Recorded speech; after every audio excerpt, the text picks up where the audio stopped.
Welcome to Urban Legends with your hosts, Smartwatch, Neil and Chris, and Lucas Speaker. Hello and welcome to this week's Urban Legends, the internet podcast about urban legends. Unsurprisingly, I am the Toaster King, Chris Flynn, and with me, as always, is a special guest from a much more popular podcast, Neil's Funhouse. It's Mr. Neil Herbert. Oh, hey! How's your week Wacky been? fun times. How's your podcast going? Oh, amazing. What's it? Figures through the roof.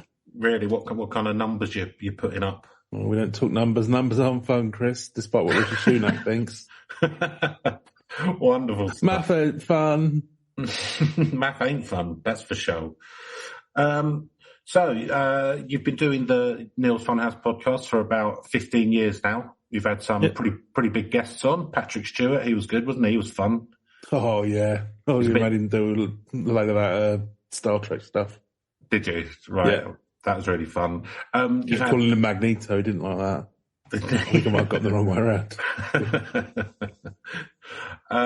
You've had Sonia, the Liverpudlian chartreuse.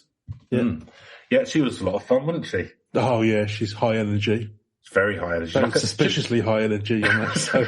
She's like a pocket rocket full of marching powder. Yes. You had, of course, Tony Blair on because he was trying to rebuild his reputation after going a bit too religious and bombing another country. Yeah, less fun that episode. In fact, learn to keep politics out of it after that one. That's true. Is it so? You based your Neil character around Timmy Mallet? Is that right? The children's entertainer from the 80s in the UK. After the lawsuit, we try and avoid. Oh, okay. He's been trying to sue, has he? No, he's just, you wouldn't know behind the scenes. He's like a fun lad, but he's anything for a fucking coin. I'll be honest with you, there was something slightly scary and dead behind the eyes. Yeah, you could tell, couldn't you? Even running around hitting kids with a rubber mallet. Yeah.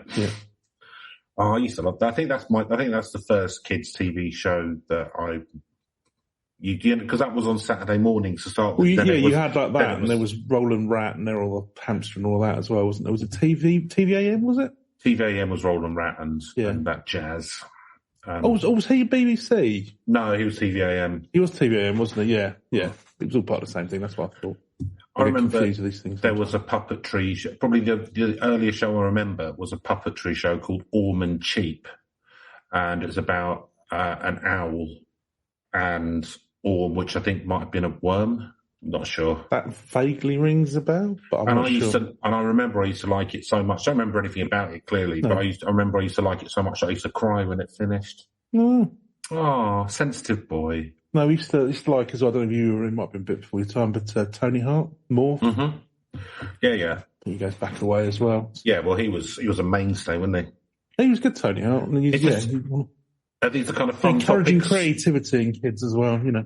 Are these the kind of fun topics that you talk about on your fun house? Oh, yeah. Fun picks, boing. As we call them. Oh, I'd find anything is fun, Chris, as long as you put a swanny whistle and some like boing noises underneath it. Yeah, you've very much from the 70s Radio 1 style of making things funny. Yeah, or the current US jock shop style. So you just got a soundboard. Yes. Shock. Chuckles, yeah. Chock Magoos. Do you have a lot of porn stars on there sitting on vibrators? No, it's we tend to skew towards a younger audience. That's not considered appropriate. Oh, do you? I'd hate to see the feedback on Mum's why is there so much swearing in it then? Well, kids got to learn it from somewhere. Swearing's fun. Oh, really? I'm doing a kind of roll dark, kind of, he gets a little bit nasty, but no, not. If you like. I base my whole career on stuff for kids, but I hate kids kind of thing. Wolves devouring your grandmother, that's fine. But, tits not on. Tits not on. Right, okay. And have you got any good guests coming up on Neil's Boing Funhouse? Yeah, we get the we're resurrecting because of the power of CGI. Now we're going to get Jeff Capes on to do some strongman stuff. CGI, very 20 years after he died. Very useful on the podcast, of course. Could use that hologram technology? Yeah. Do you live stream it? No. Well, no. This is we're branching out into YouTube as well. You see. Ah, okay, yeah, that's a good TikToks. And or the fact that the CGI is really poor quality, but it's an audio broadcast, so you can't tell whichever one. Yeah, it'd be funnier if I thought of it at the time. I'm going to now retroactively try and dig myself out of that hole I needlessly dug myself into. Yeah, but it's that kind of quick thinking which has made Neil's Funhouse Bar. See, if I'd had a Swanee whistle with a load of Boeings under that would have all been fine. You wouldn't have had time to think about the fact that it didn't make any sense whatsoever. That kind of thing. You know. Yeah, talking of a Wooga, John Fashanu was a good guess, wasn't he? Yeah, John Fashanu and Bash the Bash. Yeah. Well, you know, he loves a bit of karate and all that sort of thing. Yeah, for our listeners not from the UK, John Fashanu was an ex-professional footballer who was like quite a, let's say, physical striker, target man. And then he went on to be a popular TV presenter in our version of Gladiators. Yes. Yeah, and his catchphrase was "Awooga." Neil, I've heard that you've got Wolf from the Gladiators coming on to Neil's Funhouse. Do you know, as soon as you said Gladiators, I wondered how long it'd taken to Wolf turn up. So I don't think our non-UK listeners are going to be familiar with that either. So just picture basically a vaguely roided out gentleman who looks about 50. He's had straggly hair. He's got long hair, but it's kind of like straggly. Kind of. He looks like he found him homeless in a tent somewhere, or he was on the side or anything.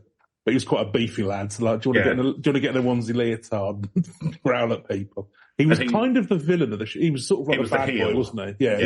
He's kind of like, that's a good one actually. He's kind of like the wrestler heel kind of character. Yeah, he always was more sort of wholesome, and he was like a bit cheaty. Yeah, he bent the rules, or he'd play hard on the rules, you know.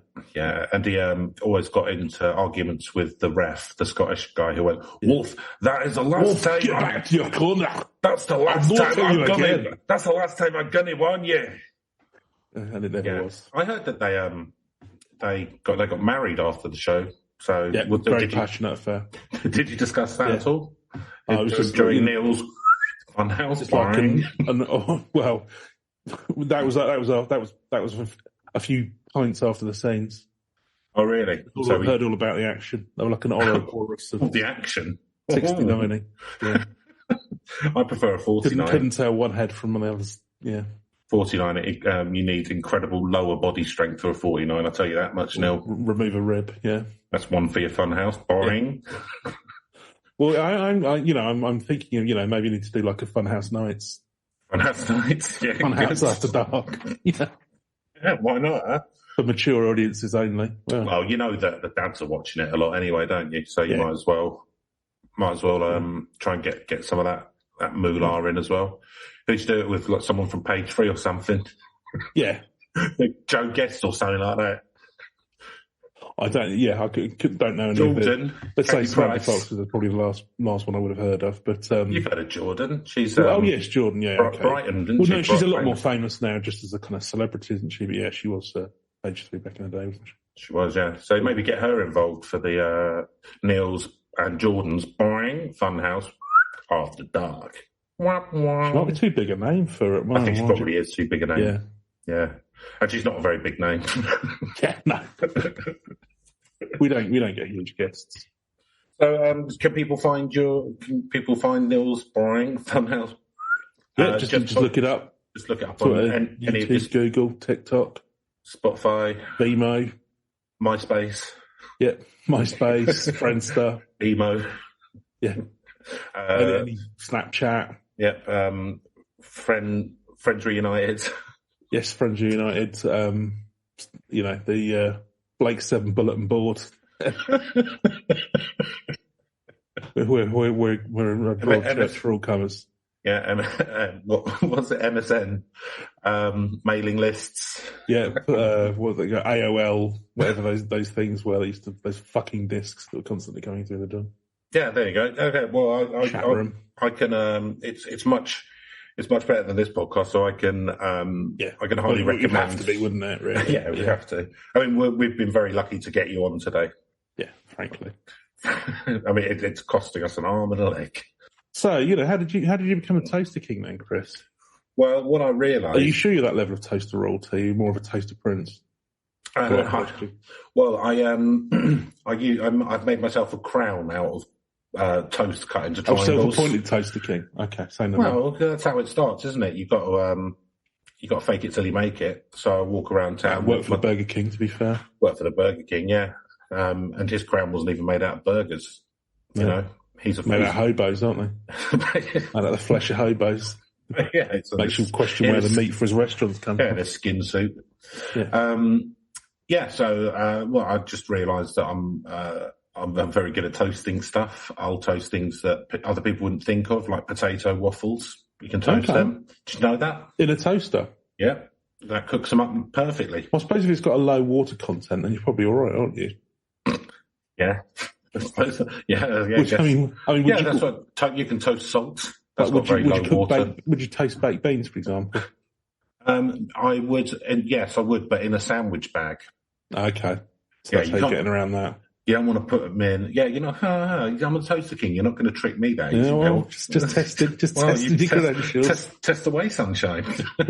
It comes out, you get like a nice sort of slice of toasted bean.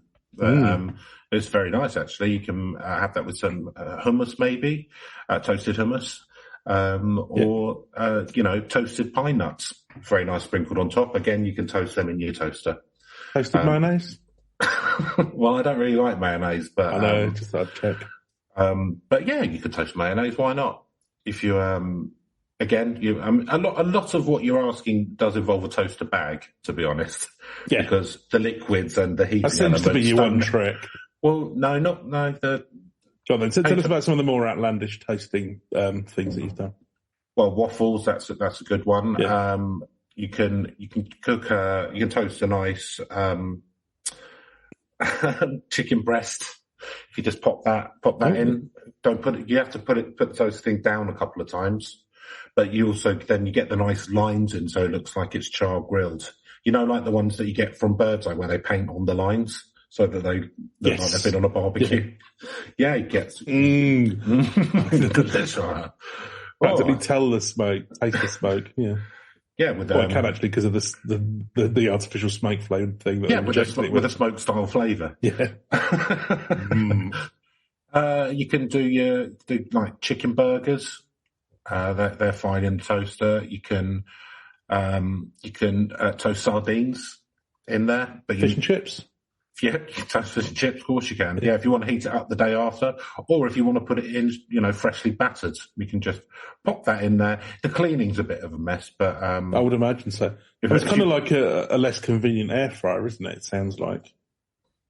Well, if air fryers, you don't get stuff toasted. It's like you'll get it fried, but you won't get it toasted. I'm going for the toasted. Yeah, for the toasted. Yeah. The crisp outside. Stick it under the grill. So that's just toasting, but takes longer. Crispy outside, uncooked middle. That's what I'm going for. That's what you're looking for, yeah. So nice raw chicken breast, not lovely in pink in the middle. You want it pink in the middle, That's how the Europeans eat it. You don't want it all well done like a bit of leather, do you? Fair enough. Okay, so that's that part of the show done. Neil, what are we looking at today? Let's swiftly move on to that may or may not have worked. Let's move swiftly on to what we're going to talk about, especially as, to be honest with you, we're watching the football. Yeah, we're watching the football later on. So we're not watching a match together in case it comes to blows. Yeah, because two rival teams. Yeah, you're the Islington Isometrics versus the Haringey Hot Boys. Yes. I'll go on record as saying, A, I don't think we'll win the league this year, and B, I think draw at best today. But we shall see. I'll go on the record by saying that our football's really boring at the moment. Continue. Yeah, so it's kind of like given that we're both thinking about sports today, so we're going to before we shoot off. We're mad for sports, aren't we? Well, sports fanatics. The only reason we're not doing a football podcast is because there's so many. Otherwise, we'd be doing that, wouldn't we?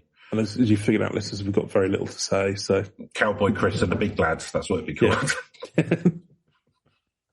And so we're going to venture into some baseball, which I think would be interesting because I don't think either of us really know anything about it. Or I certainly don't know too much. I know a little bit. I know bits and pieces. I read bits and pieces. So you'll have to play baseball computer games, which is generally how I learn about foreign sports. Yeah, that was how I learned about American football. I got into that with Madden. That's why I really enjoyed EA's Kabaddi Championship 2007. I used to love really got me into Kabaddi. I used to love Kabaddi. That was when it was on Channel 4. I used to. So for those of you who don't know, it's kind of like an Indian version of it in a way. I think it's like Bulldog. Yeah. So the game Bulldog. You've got to hold your breath, haven't you? When there's other people have to try and catch you. You've got to hold your breath and constantly be saying Kabaddi. So that's how they know that you're not breathing. Kabaddi. Yeah. And you've got to get from one side of the court to the other. There are like boxes on either end, and the other team has to stop you doing it, and they have to pin your shoulder to the floor. Oh, okay. I've used to play it at school. We a massive hit after Channel 4 did it for about sort of 4 years. And then there was always the game Bulldog, and I'll be interested to know if people in other countries have this, which is basically where you start on, fucking hell, my cat's going mad.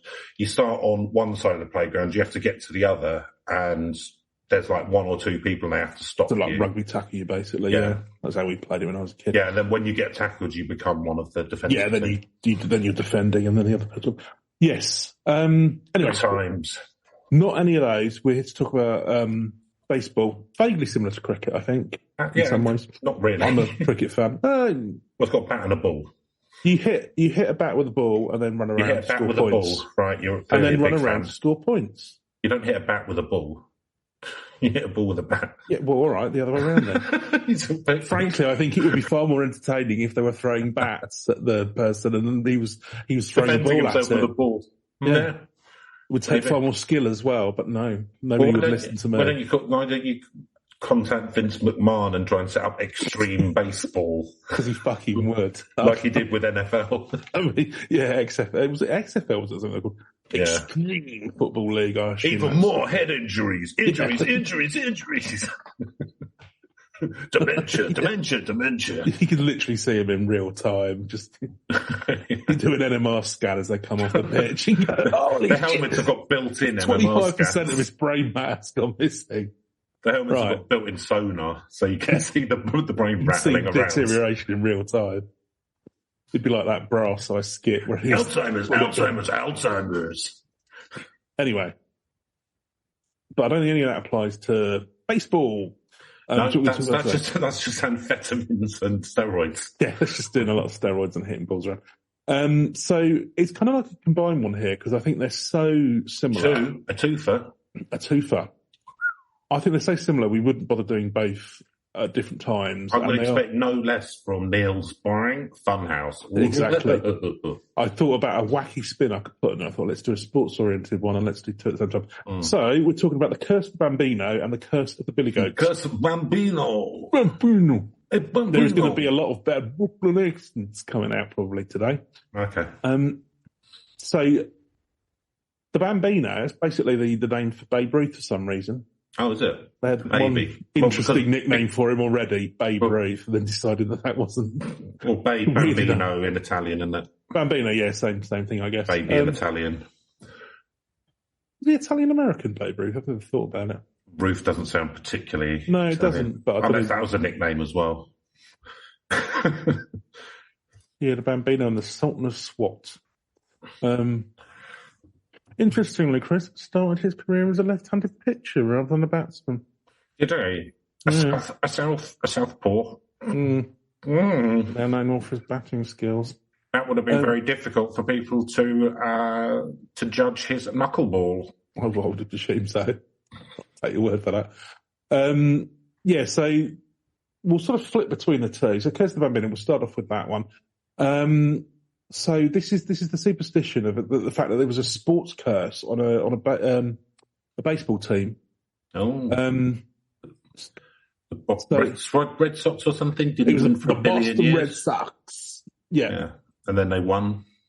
They actually won in 2004. Yeah, they won fairly. Or was it the Cubs? Well, no. This is where there's the two. So the Curse of the Billy Goat is about the Chicago Cubs. Bambino is about that. I sort of get these two mixed up as well because I've heard of we'll come on to this. Steve Bartman, who's involved with the Cubs thing, and Moneyball. I think he was Billy Bean, which I think was the Astros or something. But anyway, again, so many words. You'll have to forgive us, American listeners. We're reasonably loose. But so Curse of the Bambino, that's the Boston Red Sox, and they won their first championship in like 86 years, in fact, in 2004.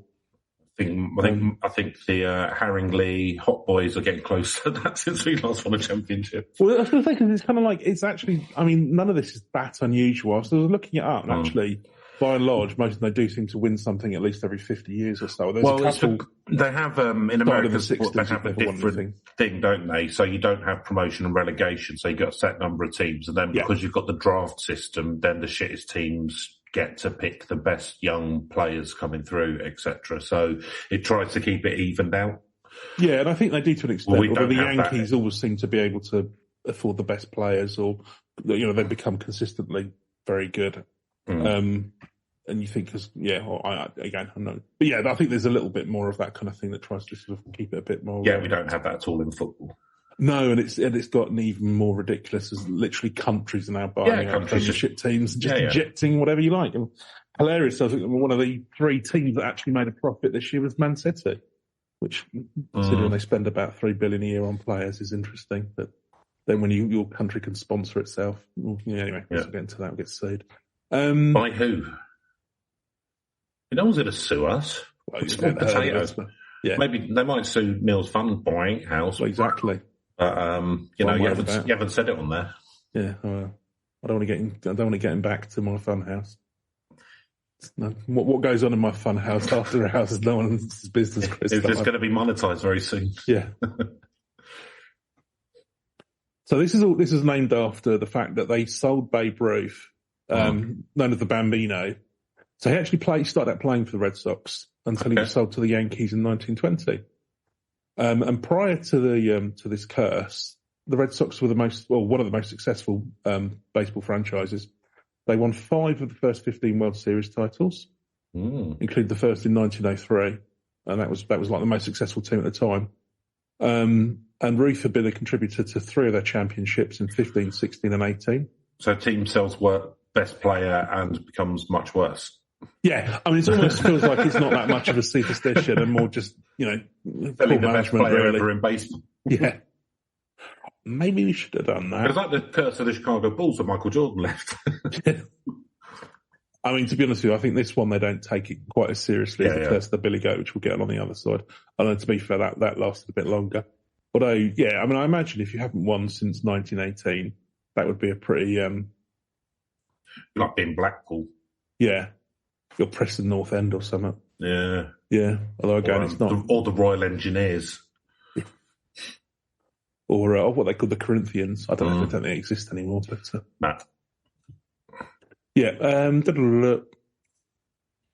following the sale of Ruth, the once lackluster Yankees now became one of the most dominant professional sports franchises in North America, winning more than twice as many World Series titles as any other MLB team. And the curse became a focal point of the Yankees-Red Sox rivalry over the years. It's interesting, isn't it, that Boston and New York had a rivalry? Well, they have... I suppose because they were both big teams early on. Well, they're quite good. Boston and New York isn't far away from each other. No, I suppose not. They're both kind of East Coast, not that far away. Yeah, and they're both very old towns, so there was probably a rivalry. Goes right back to both go right back to the founding of the US, I guess. And Boston is, especially involved with a lot of that stuff. But New York's now the obviously kind of a bit more famous worldwide. Yeah. So is baseball, because I don't know, is baseball kind of the biggest sport in New York? Because I know like they've got the Nets, which is the basketball team. I don't know that they're not brilliant, and they've got the Jets and the Giants. And in American football, I'm not sure that they're not the big American football names. So I'm wondering if baseball's kind of the big thing. Yeah, well, the Yankees are kind of like perennially the most successful baseball team in the sport, I think. So, I would imagine if you're in New York and you follow sports, then you probably, given that they kind of massively dominate the baseball league, then I don't know who their basketball team is.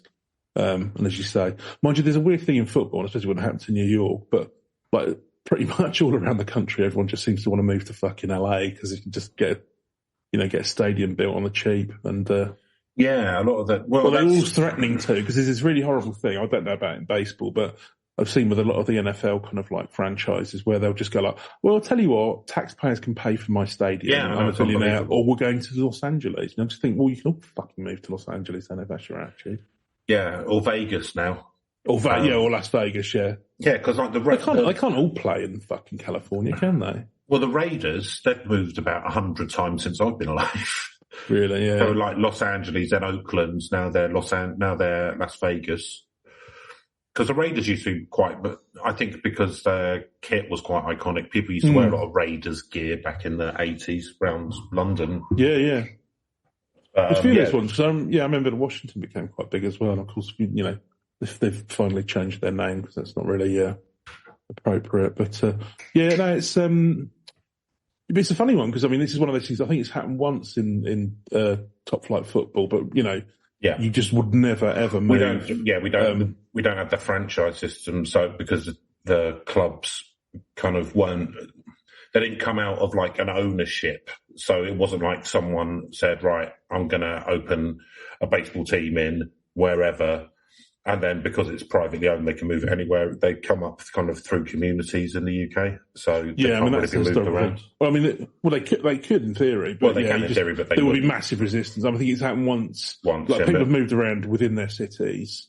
But the only time really in living memory that it's happened is, was it Wimbledon became the MK Dons in Milton Keynes, yeah. Yeah, and then Wimbledon lost all of their support. But then Wimbledon AFC came through, which was by all the fans. And now play in the same league, I believe, don't they? And they've redeveloped the old Wimbledon ground, Plough Lane. Oh, they have they? Yeah. So they're playing at Plough Lane again, yeah. Okay.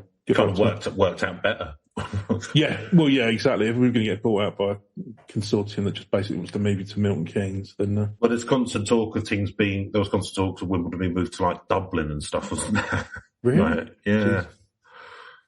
Yeah. Yeah. So, anyway, mind you, let's wait and see if there's ever a European Super League, and then anyway, that's a sport we know about. Yeah, so you seem desperately tuned in, and so okay, so you had this whole curse. Ended in 2004 when they won the championship.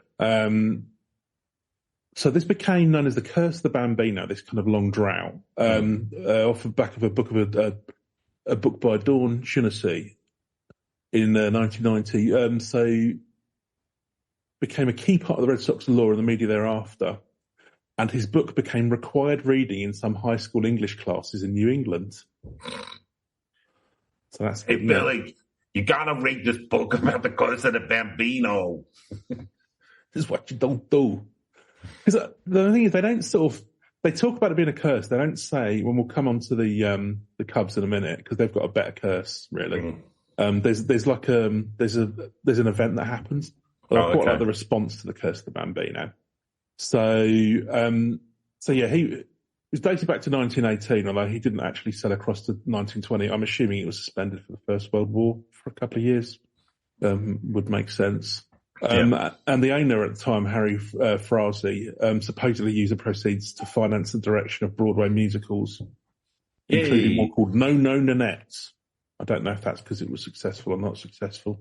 That was turned into a film, so I've never heard of No No Nanette, but did 665 performances in the West End and 321 on Broadway. So that's very good. It's pretty, it's not too shabby at all. Okay, so that's the way to make money. There you go. Get a musical or something. Because if you did Babe Ruth, get a musical on Broadway. Well, because tickets are so expensive a day, like if you can do a musical, then you can franchise it out to systems. That's why like people like Andrew Lloyd Webber are like billionaires, because tickets are really expensive, and each show you're making about $250,000, and you're doing that like 3 times a day in 5 different cities. It's just fucking blood money. It's crazy. Yeah, and you can just have whatever cast, can't you? Because Lloyd Webber, the amount of old shite he's fucking put out, like Starship Express. I mean, you can see something like Phantom of the Opera might be popular, but I mean, some of the crap. Starlight Express, wasn't it? Well, Starlight Express, yeah. I don't know. People on roller skates with lights on their heads. What's that's all about? Mind you, I haven't said that. Even the famous ones are like Cats. I mean, it was just based on like some child book that T.S. Eliot wrote. Well, he turning that into a play, I don't know, but there you go. I'm not a big musical theatre person. No, I'm not a huge fan. I'm willing to put that into the public domain. I don't know if something like I'd go and watch something like Les Mis because I think it'd be interesting to watch. Oh, Les Mis. Do you have seen Les Mis? Les Miserables, whatever. I thought it sounded less pretentious, not trying to do the full phrase, but it sounded worse. Yeah, well, and there you go. That's clearly me and Harry Fresley got something in common. No, darling, we call it Les Mis. We'll go to Les Mis, the Scottish play. Yeah, and then the rest of it is just kind of like yeah. So they just kind of basically blame the manager, which is kind of fair enough, and then they sort of like try and think that it's so he could fund plays, but it's probably not that much of a difference. I mean, you probably don't sell Babe Ruth, to be honest with you. But then again, they just didn't. They were just a team on the decline by the look of it. Yankee fans taunted the Red Sox with chants of 1918 one weekend in the 90s. The demeaning chant echoed at Yankee Stadium each time the Red Sox were there. I mean, it's not quite as brutal as you get in football grounds, but yeah, there's something about what your mother's been up to and God knows what else is. Mind you, frankly, some of the chanting that goes on at football grounds should really be relegated to the past. Relegated, nice. Yeah. Sports Neil. Yeah, just because you're in a stadium and you're anonymous doesn't mean you have to say some of the shit that you come out with. You wouldn't say it to their face, don't sing it out. But yeah, and then there's a whole section on reportedly cursed results. I'm not going to bother reading all that out, Ruth. Just frankly, they lost a load of games that they probably should have won. Right. Any sports fan will be familiar with those scenarios. Oh, yeah. But here's for me the meat of it. Attempts to break the curse. So Red Sox fans have attempted various methods over the years to exercise their famous curse. Witch doctor? Oh, there'll be a witch. Okay, good. Finally. Well, we're going to dig into her little story a little bit. So these included pasting a Boston cap atop Mount Everest and burning a Yankees cap at its base camp. Okay. I don't know. Yeah, I'm sympathetic magic, I guess. Yeah. Again, there seems to be this real... Well, I suppose, yeah, it's the link of the Yankees to the roof and then the fact that they're the biggest club, so you probably would. And finding a piano... But I mean, I could imagine, like, one of your team or one of my team's fans who are, like, super into it doing something like that because of the rivalry between the teams, which I find a bit pathetic. Yeah. I could imagine that, like... It's a lot of effort climbing Mount Everest. Yeah, but I mean, presumably they were doing it anyway, and they thought, I'll do this. It's a bit of fun. Yeah, no, absolutely. Isn't that fun? But sports fans do stuff like that. Yeah. In 1976, Laurie Cabot, the official witch of Massachusetts, was glory to end a 10-game losing streak. And while she was successful in ending the losing streak, the curse of the Bambino did not end. Oh, dear. So I did look powerful enough hoodoo. I did look up Laurie Cabot. She's still alive, you'll be glad to hear. She's born in 1933. I've been different. She's still knocking about. She's a... Well, I was interested to find out what an official witch was. Now, I'm sorry to say... I mean, I imagine it's mainly ceremonial. Well, you say that.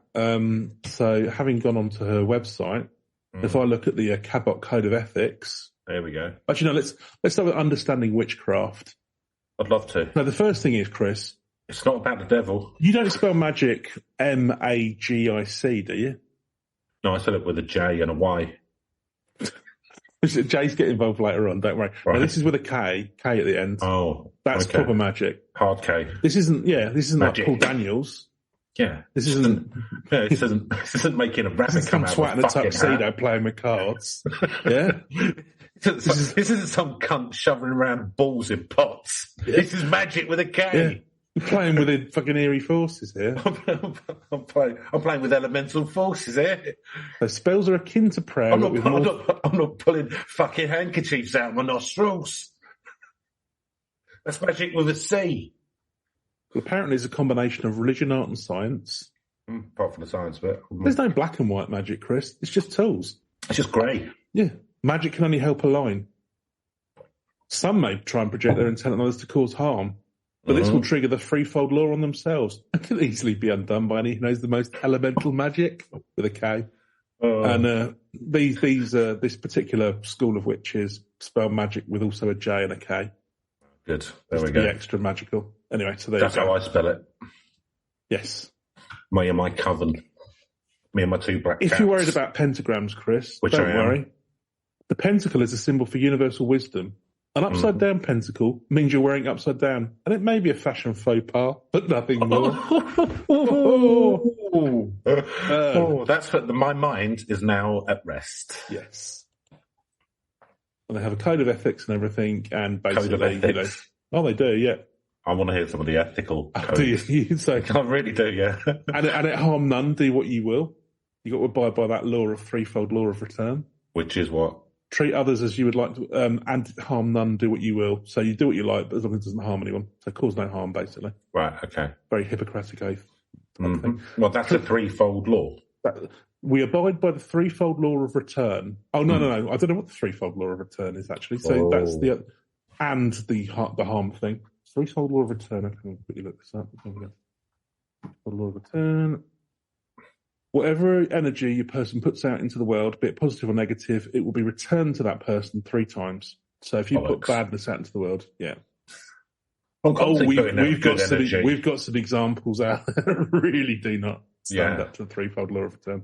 Although, I mean, to be fair, depends on how you look at it, I suppose. I no longer. So one of my New Year's resolution is I'm no longer going to take the piss out of Elon Musk. Because comedy, if you're doing comedy, really you should be punching up, and I don't feel like I am punching up with Musk. But I mean, I don't know. I mean, like, he's a better coder than me, that's for sure, and he's financially more stable than me. But in every other realm of life, I feel like I'm beating him, so I don't really feel like I'm punching up. Hey, he set up a really amazing joke by bringing a sink in so he could do a blood. I don't even know. He's also in the World Book of Records. Let that sink in. He's also now in the record books for the person who's lost the most money the quickest. Oh yeah, but it's more money than the rest. I mean, maybe this threefold thing's working. Yeah, who knows? There you go. You see. I mean, none of it was real anyway. It was stock prices, but there we go. I'll see if there's any other juicy ones. I only count money if it's gold in my hand. Or in my mouth, gold. I put most of my wages into my gold teeth, as you know. Yeah. So I look like drum and bass DJ Goldie.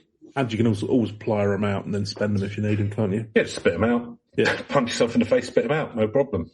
Beautiful. That's how you do some banking. That's street banking, yeah. That's back alley banking. Yeah. Get home, hammer a new one in because you've got a few in your drawer. That's what no problems. Each Cabot witch is sovereign, accepts responsibility this incurs. We are committed to a way of life and firmly grounded in the science of our magic. That's with a J and a K. We express our tradition as an art, a science, and a religion. Anyway, there you go. There's some...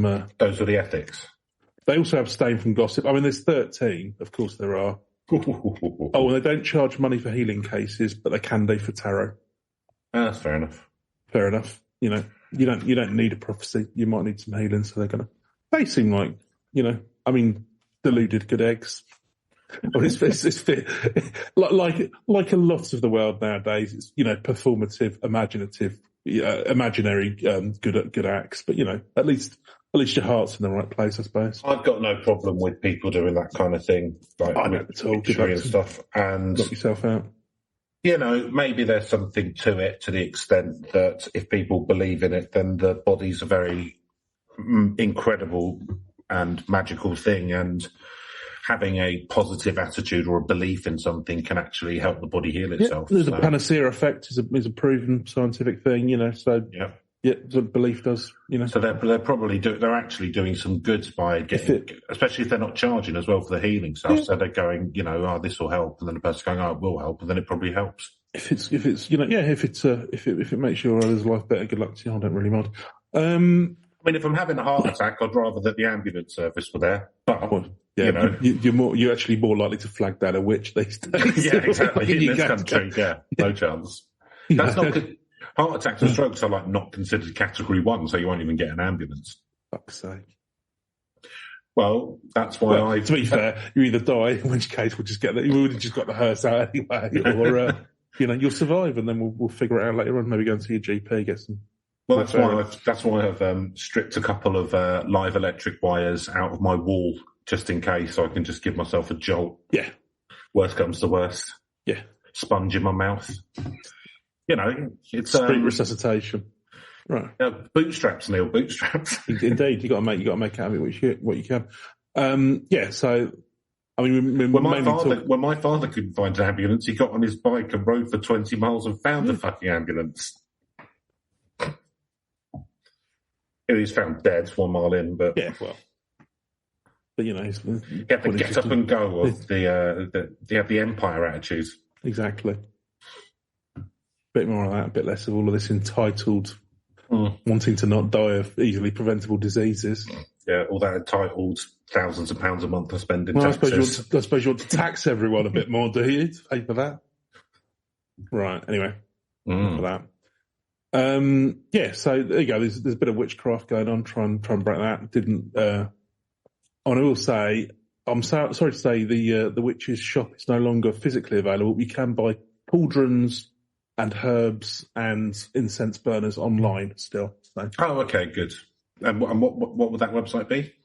That will be www.theofficialwitchshop. That's a shop with 2 P's and an E.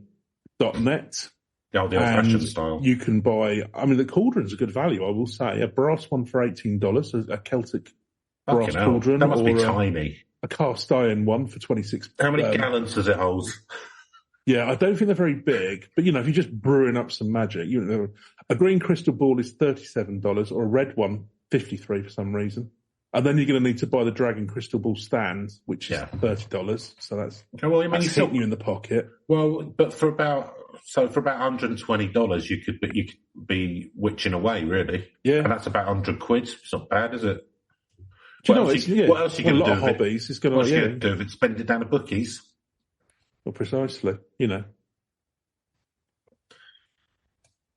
Actually, candles are pretty pricey. They're about $30. But candles are pricey these days, Neil, because the bees are on strike. They do a Krampus candle. You'll be pleased to know, Chris, for the thick end of $30. Really? Does it come with beating stick? It doesn't, sadly. No. Oh dear. It's just got like a Krampus. That's where they get. It's the add-ons where they get you, isn't it? Yeah. Oh. I say the crystal balls were good value, but the candles, that clean me out. Just get a pack of tea lights. And what kind of a pentapole? Well, it's not creating the right atmosphere, is it? That's fine. Stick on the song "Atmosphere" by Russ Abbott in the background. That's another party with a happy atmosphere. I know, can it? So that's kind of like. Are you guys sure you're witches? Yeah. Atmosphere, another party with a happy atmosphere. Russ Abbott doesn't really seem the right kind of mood, to be honest with you. Well, that's. Maybe if you believed a bit harder, you wouldn't want all of the. You're just worried about all the trappings. How do you think that? Do you think magic with a J and a K is just about? How do you think he got so famous in the 80s? He's the biggest warlock in the UK. Yeah, I was going to say, have you seen his shows? How the fuck do you think he was watching that?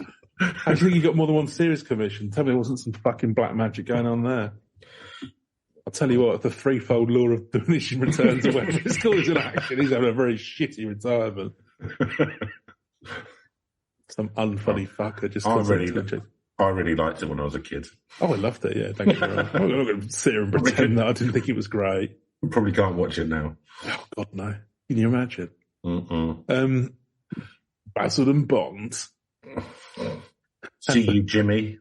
Oh, God, yeah. Yeah, Basil and Bond was essentially, then they just went and did Johnny English, yeah, which is basically the same thing, which I can't.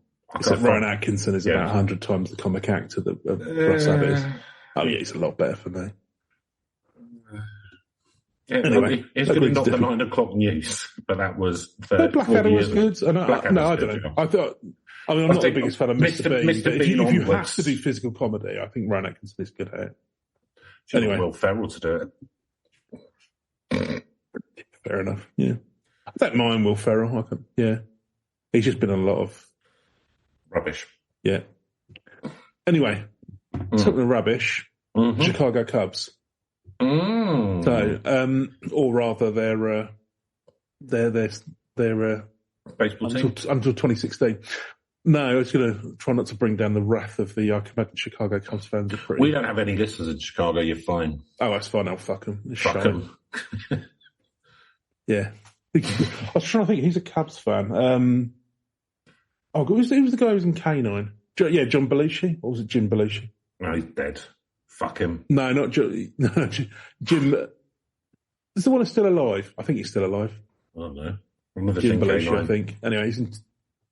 Yeah. Anyway, whatever. So... John Favreau. He's probably a Cubs fan. He's from Chicago. He could be. The band Chicago, probably from Chicago, I'd imagine. Ironically, they're from Boston. Boston are from wherever. Florida or something. Yeah, Fly Rider is from Miami. It's from Maine. It's very confusing. Oh, it's weird, isn't it? Oh. Right, anyway. So this was a curse called upon in 1945 by Billy Goat tavern owner William Cianis. And I'll say this much, this guy's obsessed with fucking goats. So he owns a tavern called the Billy Goat Tavern. Yeah. And in 1945, he went to watch a game, the Cubs at Wrigley Field. Brought his pet goat. Of course you do. Game 4 of the World Series, you bring a goat along to watch, don't you? Yeah, of course. It's not, it's not fair to live at home. No, that's all that's all you talk about, like pillow talk. You're looking sad in the corner and you're enjoying a lovely, refreshing, wholesome game of baseball. Yeah. You're going to take your coat along. Yeah, you got to get named Murphy. Yeah, he was probably planning a special night. He was bothering other fans, though, the goat, so the pair were asked to leave the stadium. Oh, it's a good goat custom. I mean, to be fair, he'd probably be, he'd be more probably amenable than a lot of sports fans these days. Anyway, outraged, Giannis allegedly declared, "Them Cubs, they ain't going to win no more." Oh. Which had been interpreted to mean the Cubs would never win a National League pennant for the rest of his life. And then they lost that 45 World Series to the Detroit Tigers and then didn't win again until 2016. Wow. Goats are powerful magic, aren't they? That's why the Devil's half goat. Yeah. So you wonder what the old law of free returns is doing to this chap. Who knows? Anyway, they haven't won since 1908 already, so they probably weren't a particularly great team. I mean, there's just a lot of these curses. It's just, maybe a team's just a bit shit, really. Oxford United, you ain't going to win the Premiership. I ordered a balti pie and there was no balti in it. That's all I stand. I curse thee. I turned up to see Eastbourne Borough with my pet goat and they wouldn't let me in, so I cursed them to never win the Champions League while I'm still alive. Yeah, that was a comfort animal or whatever they call those things. It was a support animal. An emotional support animal. Yeah. Because when, the other team score, I start going, I'm banging my head. If I don't have my parakeet with me, then yeah, I will. If I don't have my flamingo. I run on the pitch and try and bite the opposition. This is the thing, is when you've got an emotional support animal, it's like if there's genuine need, that's fair enough. I can't help but feel some people are abusing it. A little bit. An elephant on a fucking train or something. It's like, no, it's my... I've got my emotional support baboon with me. Yeah, exactly. Yeah, he flings shit. I find it very calming. I'm actually his emotional support human because he's really violent, but he wants to come and see the match. So, and his family also claimed that he dispatched a telegram to team owner Philip K. Wrigley. I assume that's where the stadium name comes from. And it said, you were going to lose this World Series. You're never going to win another World Series again. You're never going to win a World Series again because you insulted my goat. One does wonder. You don't insult a man's goat, boy. And he did have children. So goat children? Well, yeah, I do wonder how cloven hooved these kids are, because he seems to have an extreme attachment to this goat. Yeah. The origin story of the goat man of Pope Blick? Well, it could be. Could be. If his children joined the circus, then, it's all tying together. Yeah, and then a lightning storm comes out and he gets bloodlust. Mm-hmm. Darren Brown's involved somewhere. So I'll start hacking. Well, listen back to our podcast on was it Pope Blick, Goat Man or whatever? Yeah, Goat Man of story behind Darren Brown's terrifying true story. Yeah. Whatever the truth, the Cubs are up 2 games to 1 in the 1945 World Series and ended up losing Game 4 and basically sucking ever after. Sucking what? Goats. Sucking goats. Yeah. Fair enough. For their milk.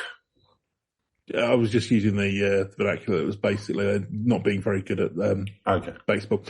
So, let's have a look. So, some cursed incidents. A stray black cat walked on the pitch behind the captain when they were winning and then they lost to the Mets. Yeah, that's cats. 69. Cats don't control luck. Well, or do they? Well, I've got 2 black cats.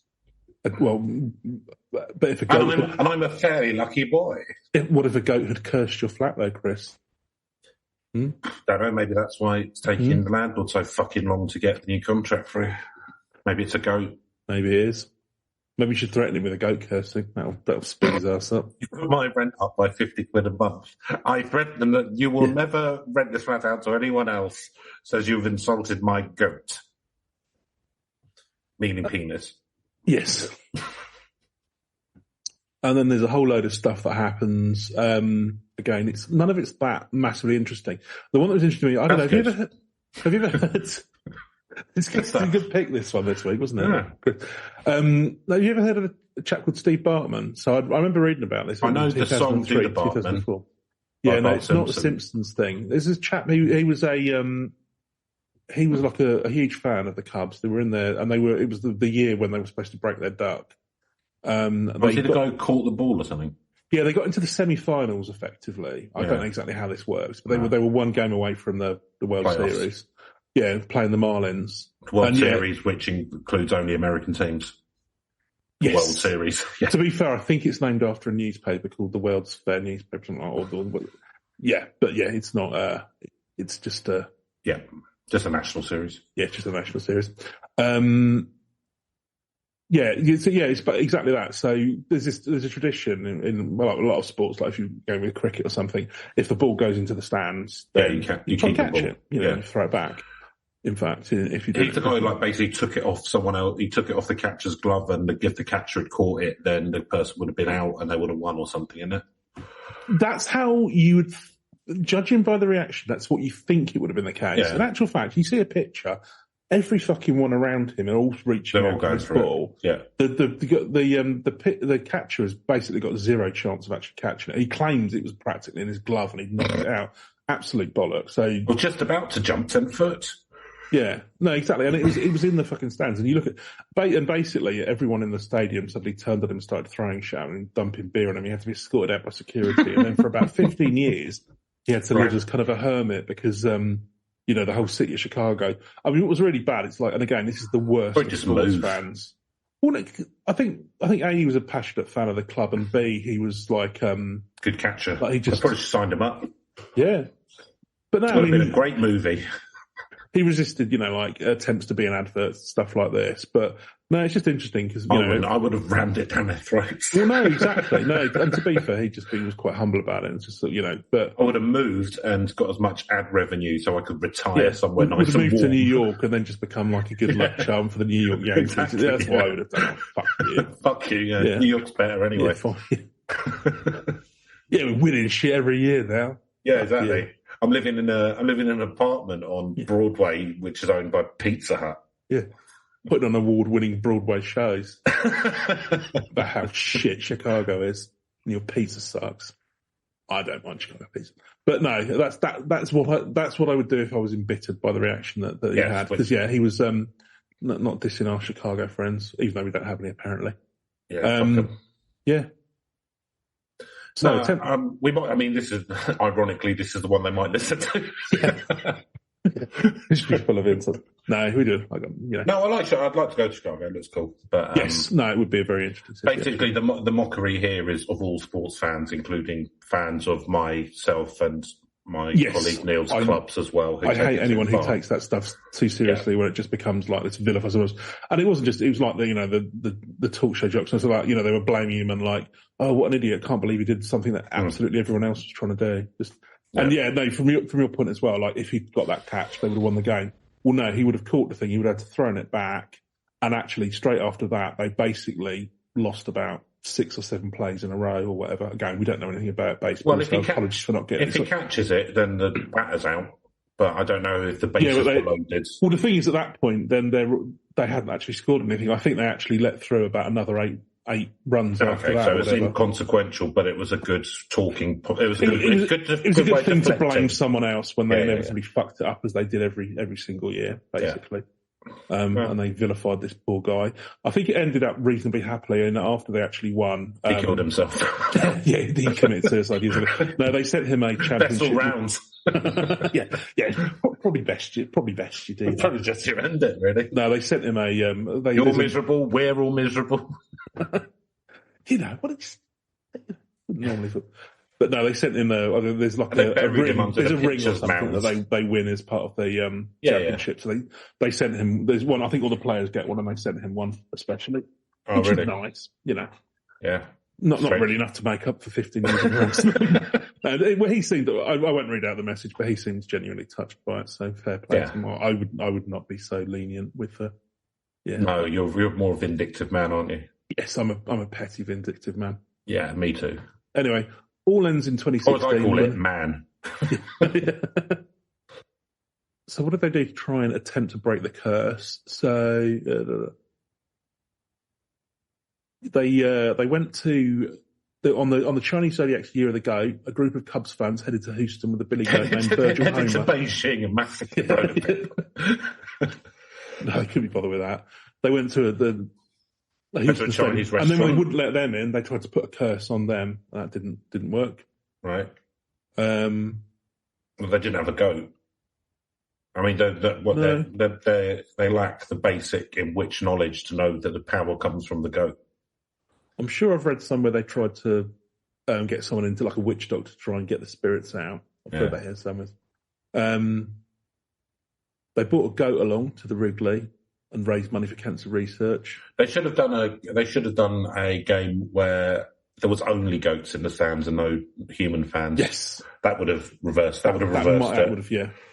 Yeah, because you've got to remember it's the threefold little law of magic. Exactly. So by this point, it's compound interesting. So exactly. It's like a payday loan. You've really just not been taking care of it, and all of a sudden you can't afford to pay it off anymore. And you've got to take severe action. Yeah, you've got to fill the stadium with goats.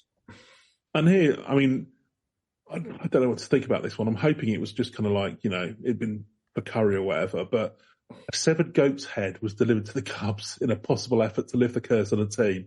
It was addressed to the owner. Oh, it's nice. It's not what you want turning up, is it? Could have made, I wonder if you made like a nice curry, a stew or something out of it. Yeah, I was going to say, I hope they didn't murder some poor goat, but I assume it was just being used for sort of... They probably just got it from an abattoir. Exactly, they probably just got it from a butcher or something. So, yeah, when I first read that, I was kind of like, and then I realised actually, no, that could well have been just, Again, not pleasant. I mean, you'd question your fans, wouldn't you? You'd question your fan base if you get severed goat's head. So maybe need to beef up security.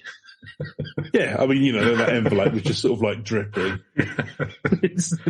That would have been a bit of a clue, wouldn't it? Well, and actually, to be fair, it might have been addressed to the owner. It wouldn't have been the owner opening up that. I mean, that's a depressing Monday morning, isn't it? Yeah, your secretary at the Chicago Cup. I've been doing MDMA all weekend. Yeah, I'm feeling really low. I'm trying. Hopefully, it'll be quiet today and nothing will. I'm feeling a bit edgy because of all the MDMA I did on the weekend. Yeah, I'm getting down a bit of a come down here. Wonder what's in here. I hope it's a fruit basket. Yeah. I'm still pissed off I couldn't get that receptionist job at the Yankees. They wouldn't have me. It wasn't good enough. So I had to go to the Cubs. And fucking hell, what's this? I'm opening up goat's heads. It's like something out of the bloody Godfather. It's like the film Seven. Yeah. Oh, no, I was married to that goat. I'm off to Florida, at least it's warm. Right. And so it all ended in 2016 or whatever, then they gave a ring to Steve Bartman. And apparently it was a year after, so Back to the Future Part 2, they depicted the Cubs winning in 2015, so we're just a year out, Chris. Coincidence or conspiracy? Yeah. But then Robert Zemeckis jokingly claimed that the year on was due to some strike that they'd had, which reset the timeline. Lovely stuff. Yeah. Other points that have come out. So I think the Curse with the Goat is actually a better story, mildly, because the Curse of the Bambino isn't really that much to it, other than they weren't very good. But we learned a lot about witchery. But you did learn a lot about witches, which is good. That was good. And it also has been in a lot more kind of like fiction and stuff. So, well, also kind of, I mean, Boston's not known for being a particularly sort of polite society kind of. It's a bit of a sort of brusque town, but they kind of got in a witch and that kind of stuff, which is actually quite genteel. Whereas in Chicago, they're sending goats' heads. Sending goats' heads in, yeah. That kind of stuff. So, you know, what does that tell you? Fair play, Bostonians, but yeah. Yeah. So yeah, they've made various films out of it, and it was referenced in the show Lost. They did the American version of Fever Pitch, was about the Red Sox. All right. Although, funnily enough, they filmed it in 2004 and then had to change the ending when they won unexpectedly. Oh. Originally wasn't, so I don't know how they were going to normally do the ending. My favourite genre of film is definitely sports film. They're always good, aren't they? Oh, they're always great, aren't they? Yeah. I'll tell you what, I'd say Rocky's not a bad film, even though it's really like unrealistic about boxing. Yeah, Above the Rim's quite good. You just get hit a lot and have heart. Yeah, I really wouldn't recommend that as a coach. They just got to be able to take punishment. That's a really good way to end up with fucking a brain disease. But yeah. Probably be good at covering up. Which if you've seen Tulsa King, which is Stallone's series on Amazon, it does feel like, I mean, you basically have to have subtitles. Like how he spoke in Rocky is basically, he sounds like Sir Ian McKellen compared to how he speaks these days.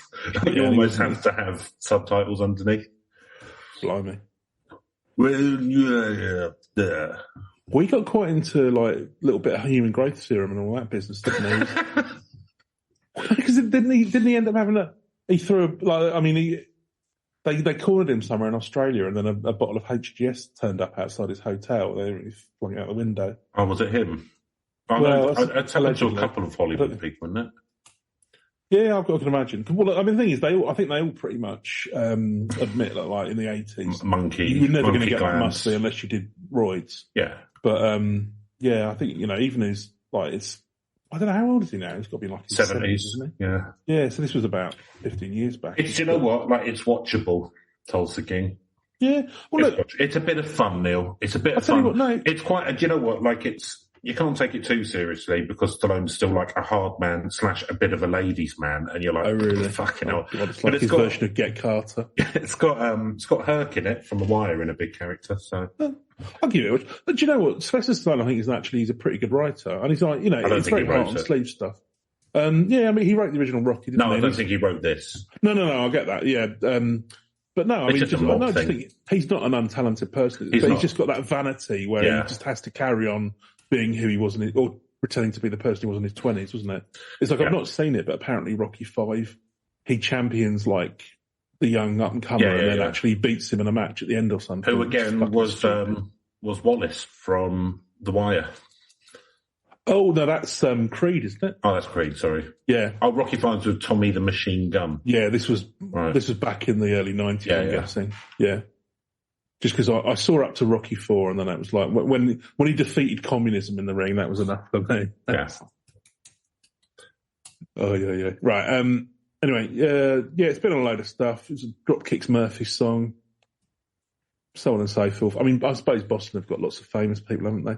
Yeah. Oh, and this is good. So at WrestleMania 14, held in Boston in 1998, guest announcer Pete Rose taunted the Boston crowd about the curse. Fucking hell, that's not a good idea. Before he was tombstoned by Kane. And I was trying to think what the British equivalent would be. Well, we don't really have wrestling, do we? Well, no, exactly. I just think it'd be like Eric Cantona, like slagging off Man City, and then Big Daddy comes out and sits on him or something. And it's just, We used to have what I call entertainment wrestling. Yeah. But that died a death in the. Well, it's because American stuff became available and ours looked really shit and sort of done in a barn because basically it was. It was. I mean, if you watch British wrestling from the 80s, that same kind of thing, it's like fucking some old horror movie. It's like watching. Yeah. the Wicker Man or some shit. It's very, very weird. Like in America, it's like all pyrotechnics in stadiums and like people jump Ultimate Warrior and like all colourful and roided up people. And ours like had two fat blokes having a fight in a car. Lads having a slap. Having a fight in a car park. The square guys who call it. In a pub car. At closing time. I don't know. I reckon that'd go down pretty well these days. I mean, anything would really. I mean, we're in the end days. Yeah, we'll cling on to whatever desperate we can. Anyway, so that was all a bit meandering, but I just thought, a little bit of fun, just let's have something a bit light-hearted this week. So I thought, apologies, we know nothing about baseball. Well, I think I've proven that I do. Or maybe Chris does, but I will put my hands up and say I know not very much about it, but, Cool. All right, Neil. So shall we go through our scoring system, which feels like it massively fits this? So Neil, if you hugely appropriate for this kind of if you can mop the sweat from your brow and stop shaking, spookiness. Well, it's going to be a high one here, Chris, because what could be more spooky than your sports team not winning for years and years and years? What could be worse in life? Well, it's the life I live. So. Yeah, I mean, obviously this isn't one of the spooky ones. Even the witches aren't spooky. They're kind of like nice and respectful and have all sorts of ethics and rules, and good for them. So it's going to be low on the scale here. I mean, I guess just, the idea of curses themselves and what have you, so I'll give it a 2. But yeah, it's not really intended to be a spooky one. No, it's not. I think, similar to you, it's not particularly spooky. It's not very spooky when your team doesn't win, more fucking annoying, and sort of, demoralising, I would say. But, that's why you can't take sport too seriously if it affects your day to day. Someone liking sport so much that they'd send a severed goat's head is quite spooky. I think the spooky bit here is the sports fans. Yeah. So for that, I'm going to give it a 4. I was going to say, actually, I think if you'd gone first, that would have probably turned me on. You can change it if you want. No. I'll stick with. Okay. So believability. Well, it's fairly well recorded that these teams had the sporting records they did, so that makes it believable quite high. Definitely down to a curse, not any bad management. Yeah, so is it down to a curse? Well, the first one just sounds like a team that was potentially on the slide anyway, sold the best player that's ever played, so that would, you would imagine, allow a drop-off in results. But, it's a long time, but to be honest, there's only, because they don't have cup games and stuff, so there's like one trophy that you can win as a baseball team, and there's 40 or 50 of them competing for it. So it's not that surprising if a team doesn't win for a long time. So I don't think there's a curse. Second one, more interesting because it doesn't sound like there was, they were doing okay. They were sort of contenders and then they dropped off. But, I'm wondering, is the goat thing true or not? Did a bloke bring a goat in? Did he send the letter? Apparently so. Well, so he backed it up. He himself has come out and said it and tried to revoke it himself in the 80s. Right. But it had gone on long enough. Okay. Well, I'm going to say then, although I don't necessarily believe in curses, loads of the stuff's real, so I'm going to give it an 8 for believability. Neil. Yeah, and a kind of similar thing, because again, as ever, it's not about the believability per se, it's what people can believe in it.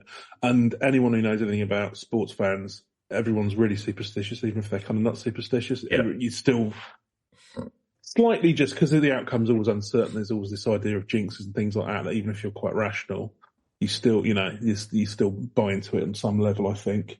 Sports fans are some of the most superstitious people you can meet when they're in a group. So I think, I think that probably the Boston one was probably a bit more light-hearted, and it was just kind of like, oh, we've been rubbish for years. I think with the Cubs, there definitely was a sense of, and you're seeing it in some of their reactions, which are a bit hysterical when they get close but don't quite make it.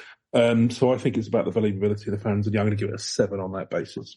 7, okay. So, Neil, narrative or premise? Yeah, so interestingly, the one that I think is less narratively interesting is the one that's kind of come out with more stories. But yeah, I think it's not, I think we said about it's not a favourite genre of movie, but the sports underdog can be quite interesting. Everyone likes an underdog story. So there is some stuff in here, and then you combine it with a curse. You know, you can. It has been written about, you know, like mentioned Fever Pitch, so that was a sort of similar story. I mean, it was more of a kind of, well, it was a bit of an autobiographical mixed with a love story kind of Nick Hornby angle by Nick Hornby, who writes about one of the English teams, Arsenal. So I think there's, you know, and it's one you can sort of transplant around various different places. So I'm going to give it a 7. 7. I mean, I'm not a fan of sports stories in general or sports films. I mean, like there's been a few good ones, like Escape to Victory, that kind of thing, but they're kind of good in the sense that they're good for a sports film. Like, they're kind of cult rather than good. I don't know. I mean, there's not a huge amount to it. It's like one of them. Right, they sold a really good player and then they didn't win. And then the next one is someone put a curse on, and then they didn't win. Like, it's not a very rich story. No. So there's not huge amounts there. So I'm just going to give it a 5. So, Reach. Well, I didn't know about the goat stuff, but I'd heard about curses around the Chicago Cubs, and probably the Boston one as well. But I didn't know the ins and outs of it. But I mean, I think it's probably well known in America, especially amongst baseball fans. They probably all know it, and that's the national pastime, they say, don't they? But outside of America, I'm not sure. I think if I asked 10 people in the street in the UK, have they heard of either of them, we'd probably get a 0 response. If you ask 100, you might get 2. And then, I don't know, like, baseball's quite big in the Caribbean and Japan, but it's not like a particularly global sport. So I don't think it's got a massive reach. So I'm going to give it a 4 now.